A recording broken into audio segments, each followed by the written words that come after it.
What if your own home didn't feel like yours? What if every time you tried to relax, you were told you were selfish? What if the couch, the desk, even the bed beside you slowly becomes off limits? Not because you chose to give it up, but because someone else decided you don't belong there. Restriction of space isn't just about furniture or rooms, it's about identity. And when the place that should be your refuge turns into a series of no go zones, it leaves you asking, where do I belong? Restriction of space is when the home stops being shared and becomes controlled. It is a tactic where comfort, movement, and physical territory are steadily eroded through dominance, clutter, or manipulation. The aim is to condition you into feeling that you do not belong in your own home. It begins with small claims. Watching Star Trek on the TV is, I can't stand hearing that crap in the living room. Go watch it on the computer. Storage needs to be rearranged because she needs more space. These requests are presented as preferences, but they consistently displace your comfort. Your belongings are moved into the bottom drawers. Shared rooms are subtly reshaped to suit only one person. You find yourself apologizing for sitting on the couch or asking permission to use a space you thought was yours. The methods vary, but the message remains constant. Your comfort is less important. Sometimes this comes through direct hostility, mocking, criticism, or repeated complaints. Other times it's delivered in moral language, like suggesting you're selfish, your things are ugly. In both cases, the outcome is the same. What should have been equal territory is recast as conditional. The double standards are typically quite clear. Her hobbies are given entire rooms. Yours are labeled childish, unnecessary, or indulgent. Her mess is tolerated. Your request for order is treated as controlling. You begin to notice that fairness never runs both ways. The impact is significant. You start to withdraw from shared spaces, not because you want to, but because remaining there always produces conflict. You end up in the office, the bedroom, or the garage, while the main areas of the home no longer feel like yours. A place that should offer comfort instead becomes a map of silent boundaries you're expected to navigate. Restriction of space is not about the furniture, it's about legitimacy. It trains you to believe that peace, privacy, and comfort are things you do not have the right to expect, even in your own home. In today's episode of the Blueprint of Family Violence Against Men, we're going to explore the restriction of space. First, we'll define what it really is and why it matters, and then we'll step through four key ways it starts to show up in abusive relationships. The first is shared space control, when communal areas like the lounge or kitchen stop feeling shared and your presence is treated as an inconvenience rather than a right. Next, we'll explore autonomy encroachment, when the small spaces you do carve out for yourself, like a desk, a drawer, or a workshop, are slowly taken over, leaving you feeling guilty for wanting any space at all. Third is sleep displacement, when even your rest is made to feel conditional, and you're pushed from the bed to the couch or a spare room and made to feel undeserving of comfort. And lastly, we'll explore mess as territory, when chaos, clutter are weaponized, turning shared rooms into unlivable zones you cannot change, making the house feel like it belongs only to the abuser. After that, we'll look at how this tactic lands uniquely for men, how wanting space or order gets twisted into being selfish or controlling, and then we'll share some tools you can use to protect yourself, such as reclaiming space and reframing the guilt that gets thrown at you. And at Stand Again, we talk about abuse tactics through the lived experience of men. Abuse is not limited to one gender, but this channel focuses on the male perspective because it is so often overlooked. So if you gained value from this video, please hit like and subscribe. Your voice might just help a male victim of family violence find his. Let's start with shared space control. Shared space control happens when the rooms that should belong to the both of you, such as the lounge, the kitchen, the dining room, stop feeling shared. They're not physically locked off. Nobody ever says you're not allowed here. But each time you use the space, your presence is treated like it's a problem. It often begins with what sounds like harmless preferences. The TV you just turned on is too loud, the lights you just turned on are too bright. The way you sit is distracting or annoying. These remarks don't seem controlling at first, but their effect is cumulative. Each time you settle into a shared area, there's a reason it doesn't work for the abuser. Slowly, you learn that your comfort is always negotiable and theirs is non negotiable. Then the control escalates into active disruption. You turn on a show and they actively criticize what you are watching. You sit down to read and suddenly they make a lot of noise, slamming cupboards, vacuuming, or just loud commentary. You try to eat a meal at the table and you're met with smirks or running complaints about the food you're eating until you just give up. The tactic doesn't forbid you outright, but it makes staying unbearable. This is actually quite a deliberate pattern.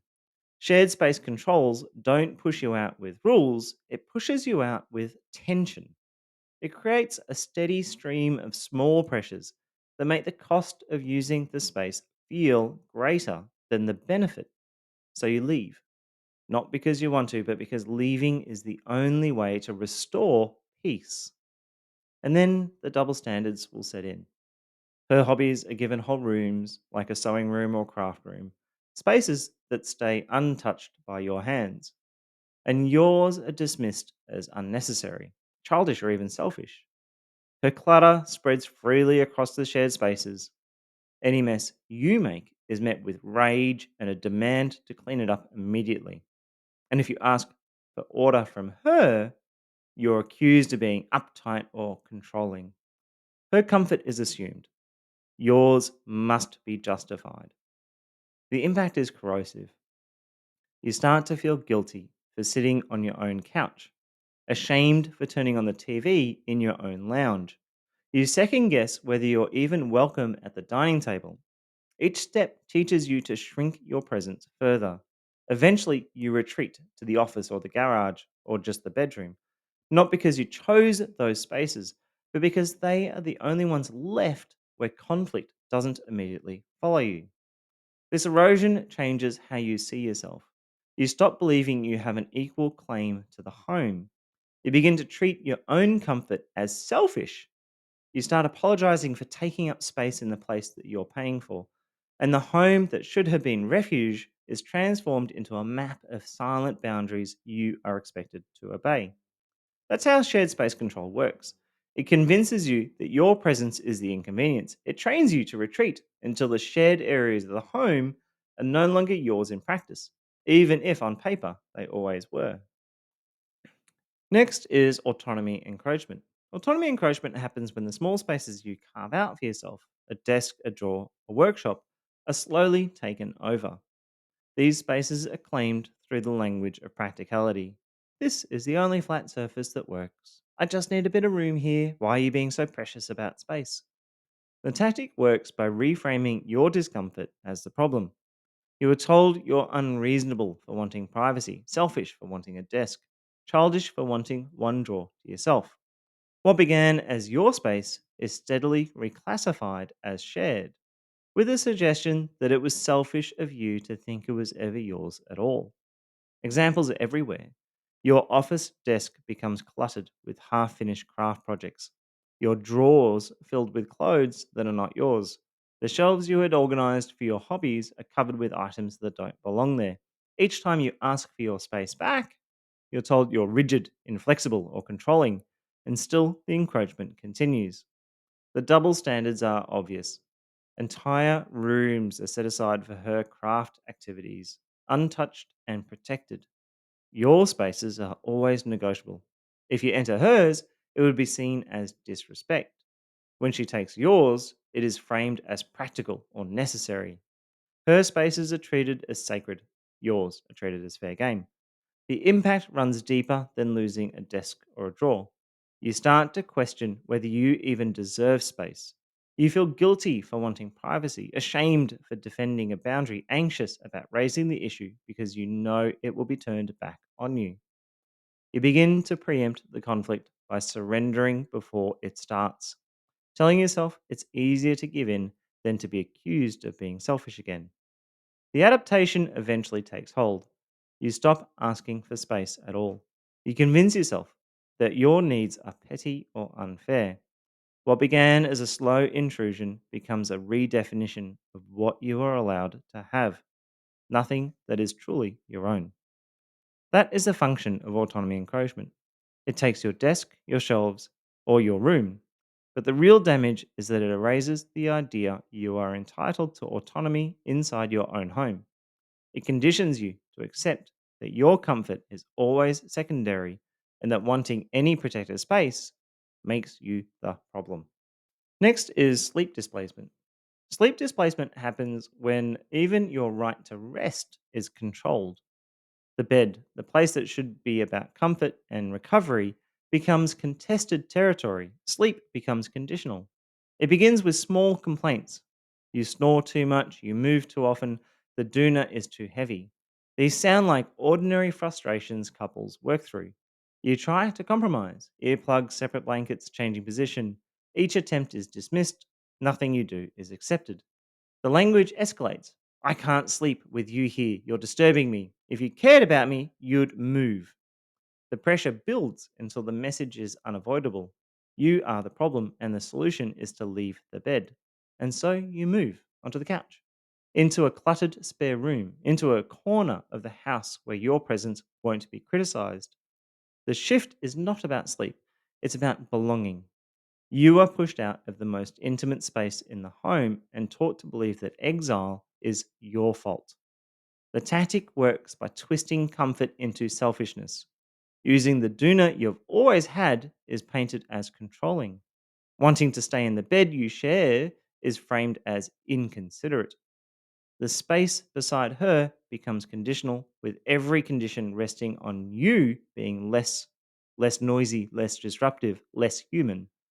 When you raise the issue, you are told you are weak for even bringing it up. Your displacement is not recognized as harm, it is used to shame you further. The impact is profound. You lose the sense that you are entitled to comfort. Sleep stops being a right and starts to feel like something you must earn by being perfect, even when you are asleep. You carry guilt into every night, measuring your worth against whether she slept well and punishing yourself if she didn't. The most basic human need is turned into a test you can never pass. The conditioning eventually takes hold. You don't wait to be told to leave. You put yourself on the couch before the conflict begins. Exile becomes automatic, and with it, the belief that you are undeserving of rest. Sleep displacement does more than push you out of a bed. It reshapes your sense of worth. It convinces you that your need for rest, peace, and dignity is illegitimate and that exile is where you belong. Next is mess as territory. Mess as territory is when disorder itself is used as a form of control. The clutter is not accidental. The chaos is not neutral. It becomes a way to dominate the environment, to strip comfort from shared spaces, and to send the same message day after day. This house belongs to me, not to you. It often begins in small areas: a pile of clothes on the floor, dishes left to build up, a bench or table always covered in things. At first, you might clean without thinking twice, but the moment you do, the reaction comes. You always think I'm disgusting. Why can't you just leave things alone? You've made things worse by cleaning it all wrong. That's a trap. The mess is never just mess, it's territory. If you leave it, you live with discomfort. If you clean it, you are punished for cleaning it. And either way, you lose. Over time, you learn the safest choice is silence. You stop cleaning, you stop questioning, you accept the chaos, even though it wears you down. The double standards become obvious. When guests are coming, the mess can be cleared. Proof it could have been done all along. But when it's just you, it's left untouched. Your comfort is not worth the effort. Only appearances to others matter. And that silence lands as a verdict. You do not count. The impact is heavy. Living in constant disorder chips away at your stability. You feel embarrassed to invite people into the house, ashamed of the environment you are forced to live in. You retreat from shared spaces because you never feel calm or safe. And as a clutter spreads, your inner world begins to mirror it. You feel buried, defeated, like even your home is working against you. The tactic also twists your instincts against you. Wanting order is neutral, but here it is recast as a flaw. You're called obsessive, uptight, controlling, simply for wanting a clean and livable home. The narrative flips the problem back onto you, while the real issue, which is deliberate mess, is erased. That is how messes territory works. It strips comfort from the environment and punishes you for trying to restore it, and then convinces you that the shame is only yours to carry.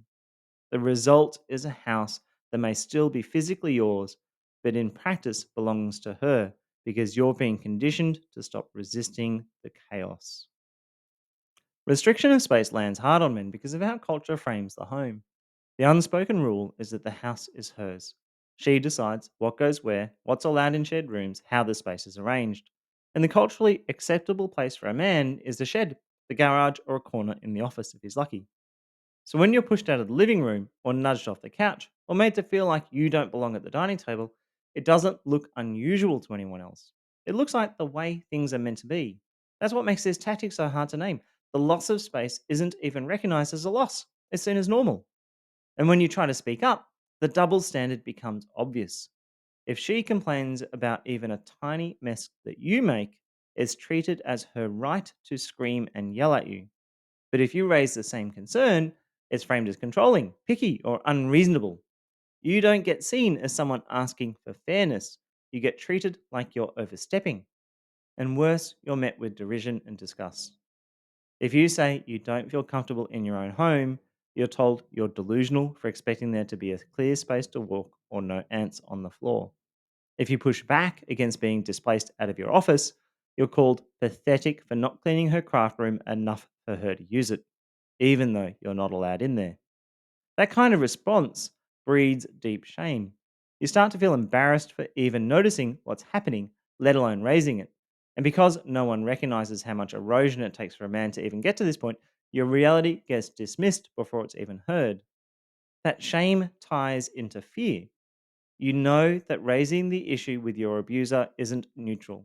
It will be met with explosions of unbridled rage, with guilt trips about how selfish you are, with gaslighting that flips the story back on you. So you learn to stay quiet, to internalize the loss of space as though it's your fault, because the alternative is open conflict you can't win. It's not that you stop noticing the injustice, it's that you train yourself to survive it by disappearing. And then there's the deepest contradiction of all. You're often the one paying the mortgage, carrying the financial load, keeping lights on, and yet you feel like a guest in the very place you're working to provide. You can walk through your own front door and still second guess whether you're allowed to sit, what you're allowed to touch, whether your presence will be treated as an inconvenience. The role of provider gets turned inside out. You carry the responsibility, but none of the belonging. The effect doesn't stop with you. When children see their father pushed out, never sitting in the lounge, exiled from the bed, tucked away in the corners of the house, it reshapes how they see him. It quietly undermines his authority and presence as a parent. They learn, without anyone saying it out loud, that dad's comfort doesn't matter. That dad doesn't have the same legitimacy in the home. And over time, that's exactly how you start to see yourself too. That's why restriction of space cuts so deeply. It isn't just about losing a room or a bed, it's about being conditioned to believe you are illegitimate in the home you provide. It's about being shamed for wanting fairness and punished for raising it. And it's about living in a culture that treats your displacement as normal while treating your attempts to reclaim dignity as weakness. So, how do you protect yourself in this environment? Well, before anything, I'm going to start with a warning. Use these with care. I personally tried every single one of these strategies myself, and every one of them blew up in my face. That's how this tactic works. It turns even reasonable boundaries into flashpoints of argument. So take these not as magic fixes, but as tools for clarity. The goal isn't to wrestle space back overnight, it's to remind yourself what you deserve even if it's been denied. The first tactic is to name the pattern to yourself. Recognize what's happening as restriction of space. Instead of believing you're selfish for wanting the lounge or weak for needing rest, remind yourself this is control, this is manipulation. Naming the pattern breaks the shame and restores perspective. Second, create a small anchor. Rather than trying to defend the entire house, claim modest areas that are easier to protect. One chair, one drawer, one routine in the lounge, even if they're being challenged. The act of holding onto something reminds you, I belong here too. Third is sleep safeguards. Offer practical options that protect rest without self erasure, separate blankets, white noise, planned split nights, or a clean, dignified spare bed by agreement. If every compromise is refused, you're still exiled. Write that down. Record it in a journal so you recognize a control pattern instead of blaming yourself. Also, choose your battles. Not every provocation needs a response. Sometimes disengagement is the best protection, not because you accept the treatment, but because you refuse to fuel the fight. Guard your energy. Also, debrief and document. Keep brief notes about what happened with the space, with the behavior, with the response. Talk it through with a trusted person or a trauma informed coach like myself. The point isn't evidence for court, it's evidence for you. When you look back and see the pattern, it stops you swallowing the story that you're just being difficult. These approaches will not stop the conflict. In fact, you may find, like I did, that they sometimes escalate it. That doesn't mean that you have failed. It means the abuse is real. The value of these approaches is not in changing the other person, it's in protecting your clarity, breaking the shame, and reminding yourself that you deserve to belong in the home that you have built.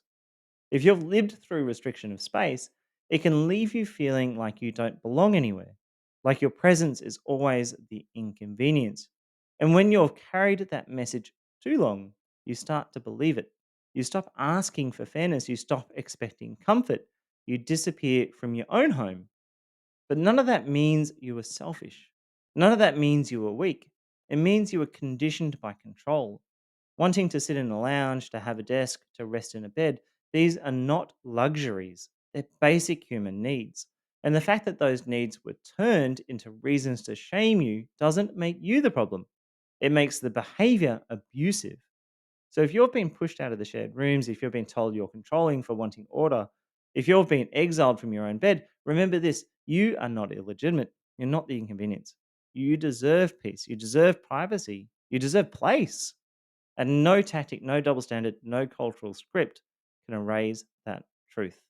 This is Stand Again, lived experience platform for male survivors of family violence.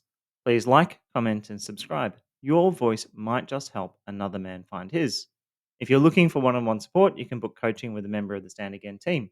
Simply visit standagain.com.au, where you will also find grounded information on surviving and recovering from family violence as a man. As always, remember that no matter how many times you've been knocked down, you can stand again.